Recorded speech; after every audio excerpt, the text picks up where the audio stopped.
Monday. Remember, you can also talk to us across our social media platforms at KTN News KE, at KTN Home _ at Dennis Asset across all the social media platforms. We are also streaming live on standardmedia.co.ke and on our YouTube channels as well. But now let's go straight to our top story. These are now police in Bomet have launched a manhunt for a man they suspect murdered his 3 children and a house girl and then disappeared. The Friday evening killings has left an entire village of Kipkobe in Bomet in utter shock. Residents wondering what led to the incident.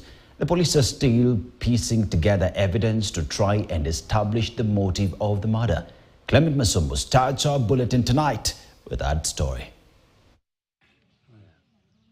Residents of Kipkobe village in Bomet Central Sub-County were left in shock after a man killed his 2 children, a niece and a house help aged 16. It is reported that the suspect, who has since gone missing, walked into his homestead on Friday evening.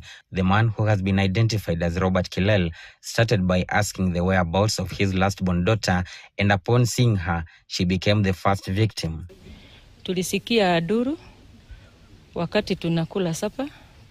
Tukakibia kukunja, tunakutana na wamama wa hapo karibu zaidi, wanasema watoto 3 wamekufa wote na mwingine amekatakatwa kichwa, amepelekwa Chirimu.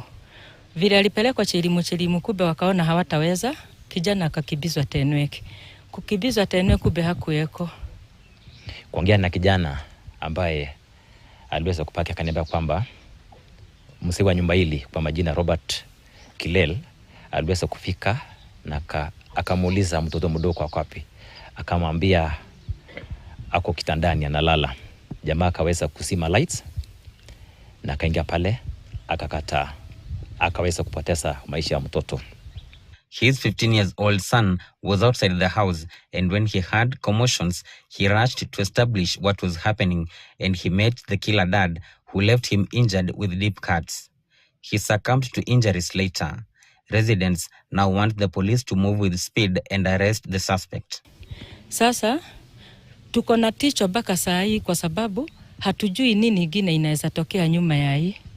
Mtusaidie kabisa. Kama kijiji ama community, mali yetu ni kwa serikali tuweze kupata jamaa huyu, sababu kama bado hajapatikana, sisi kama kijiji tunaona kwamba bado ni hatari, sababu kama mtu amefanya kitendo hilo hatujui ni nini ambayo anapangia tena. Bomet Central Deputy Police Commander Bashir Ali says the police have launched manhunt for the man who has gone missing since Friday. To desist from such behaviors, should they be confronted with domestic issues, let them look for alternative ways of solving such problems. We have counselors and the other ways, that is stress management areas. I think that is what has happened last night, and should we get whereabouts of the suspect, we shall take necessary action. Clement Masombo, KTN News. In yet another unsettling discovery, police are